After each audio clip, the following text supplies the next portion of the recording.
Baiklah, Assalamualaikum warahmatullahi wabarakatuh. Perkenalkan nama saya Alarama Billy Priyono dengan NIM C1C02246 dan pada kesempatan kali ini saya ingin memenuhi tugas dari mata kuliah Akuntansi Keperilakuan dengan dosen pengampu Pak Wirmi Eka Putra dan juga Ibu Lestari dengan materi aspek keperilakuan pada perencanaan laba dan penganggaran. Pengertian anggaran.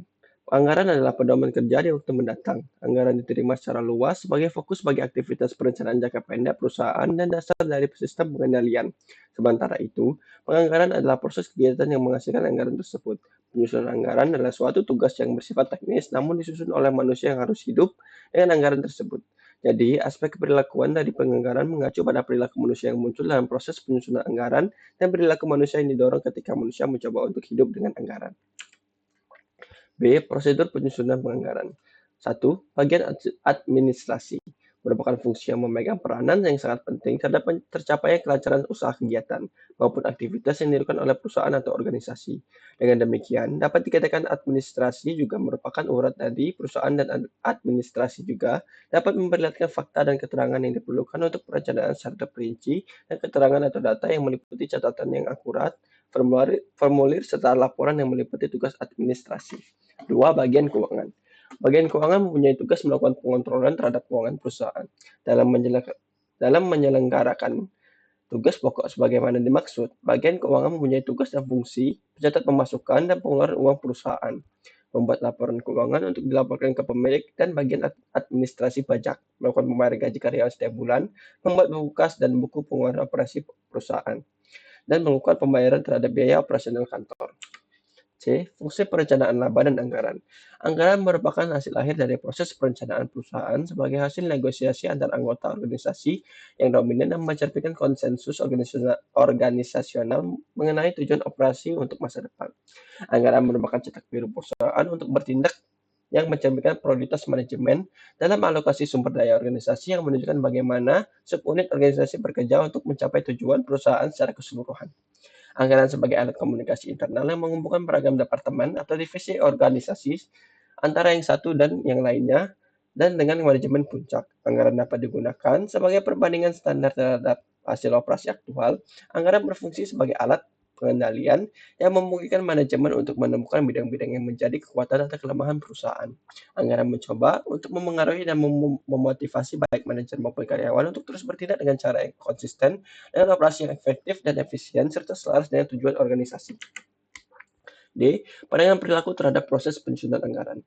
1. Tahap penetapan tujuan. Aktivitas perencanaan dimulai dengan menerjemahkan tujuan organisasi yang luas ke dalam tujuan-tujuan aktivitas yang khusus. Untuk menyusun rencana yang realistis dan menciptakan anggaran yang praktis, interaksi yang ekstensif diperlukan antara manajer lini dan manajer staf organisasi.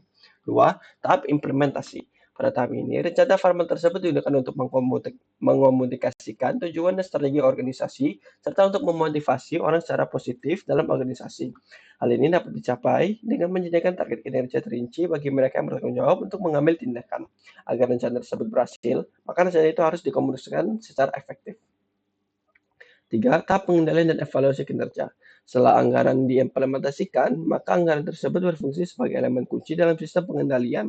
Anggaran menjadi tolak ukur terhadap mana kinerja aktual dibandingkan dan berfungsi sebagai suatu dasar untuk melakukan manajemen berdasarkan pengecualian sebaiknya. Dijelaskan bahwa manajemen berdasarkan pengecualian tidak menganggap bahwa hanya varian yang tidak menguntungkan saja yang perlu diinvestigasi. Konsekuensi disfungsional dari proses penyusunan anggaran. 1. Rasa tidak percaya. Anggaran terdiri atas seperangkat tujuan-tujuan tertentu. Walaupun anggaran tersebut dapat disesuaikan untuk kejadian yang diantisipasi, anggaran menampilkan kesan infleksibilitas. Anggaran merupakan sumber tekanan yang dapat menimbulkan rasa tidak percaya, rasa permusuhan, dan mengarah pada kinerja yang menurun. Riset telah menemukan sejumlah besar rasa tidak percaya terhadap seluruh proses anggaran pada tingkat penyelia. 2. Resistensi. Walaupun anggaran telah digunakan secara luas dan manfaatnya sangat didukung, anggaran masih ditolak oleh banyak partisipan dalam organisasi. Salah satu alasan utama hal itu adalah anggaran menandai dan membawa perubahan sehingga merupakan ancaman terhadap situs quo. Literatur dalam bidang ilmu sosial manajemen dan organisasi telah mengabarkan fenomena dari resistensi karyawan untuk berubah. 3. Konflik internal. Konflik internal menciptakan lingkungan kerja yang kompetitif dan memusuhan.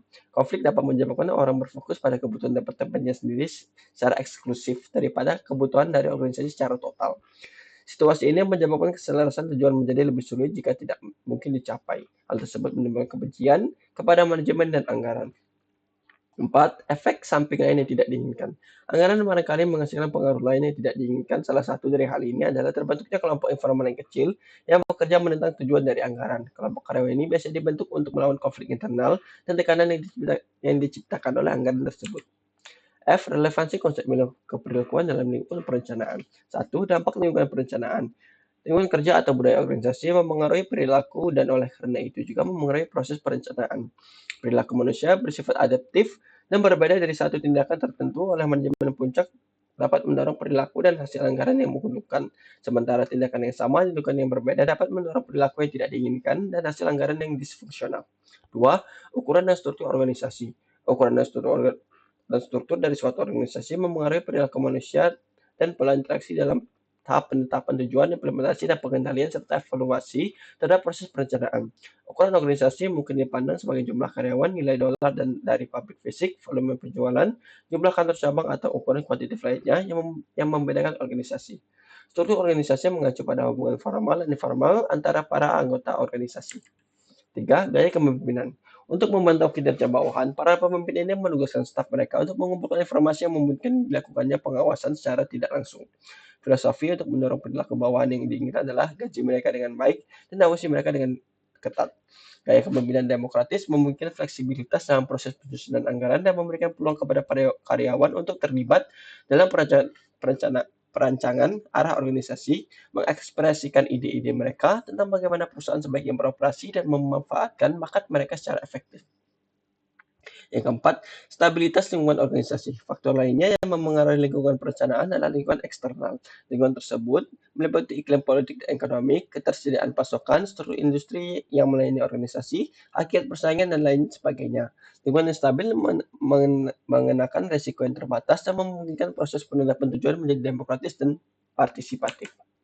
G. Konsep-konsep perilakuan yang relevan dalam proses penyusunan anggaran. Satu, tahapan penetapan tujuan. Selama tahap penetapan tujuan, tujuan umum dari manajemen puncak diterjemahkan ke dalam target-target yang pasti dan dapat diukur sebagai organisasi serta bagi setiap subunit utama. Orang-orang di dalam organisasi bertanggung jawab untuk menentukan sasaran dan menetapkan tujuan. 2. Keselarasan tujuan. Keselarasan tujuan atau kompatibilitas akan terjadi ketika individu memandang bahwa kebutuhan pribadinya dapat dipenuhi dengan mencapai tujuan organisasi. Jika tujuan organisasi dipandang sebagai alat untuk mencapai tujuan pribadi atau untuk memenuhi kebutuhan pribadi, maka tujuan organisasi akan memotivasi karyawan untuk menyelesaikan tindakan yang diinginkan. Yang ketiga ada partisipasi. Partisipasi dalam proses penyusunan anggaran diklaim oleh sebagian besar orang sebagai obat mujarab untuk memenuhi kebutuhan akan harga diri dan akan anggota organisasi. Partisipasi adalah suatu proses pengambilan keputusan bersama oleh dua bagian atau lebih pihak di mana keputusan tersebut akan memiliki dampak masa depan terhadap mereka yang membuatnya. Dengan kata lain, pekerja dan manajer memiliki suara dalam proses manajemen. Yang keempat, manfaat partisipasi. Salah satu manfaat dari partisipasi yang berhasil adalah bahwa partisipan menjadi terlibat secara emosi dan bukan hanya secara tugas dalam pekerjaan mereka. Partisipasi dapat meningkatkan moral dan mendorong inisiatif yang lebih besar pada semua tingkatan manajemen. Partisipasi yang berarti juga meningkatkan rasa kesatuan kelompok yang pada gilirannya cenderung untuk meningkatkan kerjasama antara anggota kelompok dalam penetapan tujuan. Kelima, batasan dan permasalahan partisipasi. Partisipasi dalam penetapan tujuan mempunyai keterbatasannya tersendiri. Proses partisipasi memberikan kekuasaan kepada para manajer untuk menetapkan isi dari anggaran mereka. Kekuasaan ini bisa digunakan dengan cara yang memiliki konsekuensi disfungsional bagi organisasi itu. Sebagai contoh, para manajer bisa memasukkan slak organisasional ke dalam anggaran mereka. 6. Tahap implementasi. Setelah tujuan organisasi ditetapkan, direktur perencanaan mengonsolidasikannya ke dalam anggaran formal yang komprehensif. Cetak biru untuk tindakan di tingkat perusahaan ini kemudian disetujui oleh presiden direktur atau dewan komisaris. Anggaran tersebut kemudian diimplementasikan melalui komunikasi karyawan kunci dalam organisasi. Ketujuh, pengkomunikasian anggaran. Kontrol atau direktur perencanaan bertanggung jawab untuk mengimplementasikan anggaran. Hal ini dapat dicapai dengan mengkomunikasikan sasaran operasional yang disetujui kepada orang-orang di tingkat organisasi yang lebih rendah. Hal ini kadang-kala disebut sebagai menjual anggaran ke bawah. Banyak masalah komunikasi yang kompleks dapat bergabung dalam tugas menjual ini karena pesan tersebut harus dipahami. Keempat, kerjasama dan koordinasi. Implementasi anggaran yang berhasil membutuhkan kerjasama dari orang-orang dengan beraneka ragam keterampilan dan bakat. Setiap dimensi dari rencana tersebut harus dijelaskan dengan sangat hati-hati kepada mereka yang bertanggung jawab untuk mengambil tindakan guna mengembangkan dalam diri mereka suatu perasaan akan keterlibatan dan nilai penting mereka sendiri dalam konteks anggaran keseluruhan. Kesembilan, tahap pengendalian dan evaluasi kinerja. Tujuan-tujuan yang dianggarkan jarang dicapai tanpa memantau kemajuan karyawan secara kontinu terhadap pencapaian tujuan mereka. Dalam tahap pengendalian dan evaluasi kinerja, kinerja aktual dibandingkan dengan standar yang dianggarkan, guna menentukan bidang-bidang permasalahan dalam organisasi tersebut dan menjalankan tindakan yang sesuai untuk memperbaiki kinerja di bawah standar. Ke-10, laporan-laporan kinerja. Untuk mempertahankan kendali atas biaya dan untuk menjaga agar karyawan termotivasi ke arah pencapaian sasaran, laporan kinerja sebaiknya disusun dan didistribusikan paling tidak secara bulanan. Pentingnya komunikasi berkala atas hasil kinerja telah berulang kali ditunjukkan dalam studi-studi empiris. Penerbitan laporan kinerja yang tepat waktu memiliki dampak mendorong pada moral karyawan. Terima kasih. Sekian materi yang dapat saya sampaikan. Apabila ada kesalahan kata maupun kesalahan ejaan kata, saya mohon maaf. Saya akhiri wabillahi taufiq wal hidayah. Wassalamualaikum warahmatullahi wabarakatuh.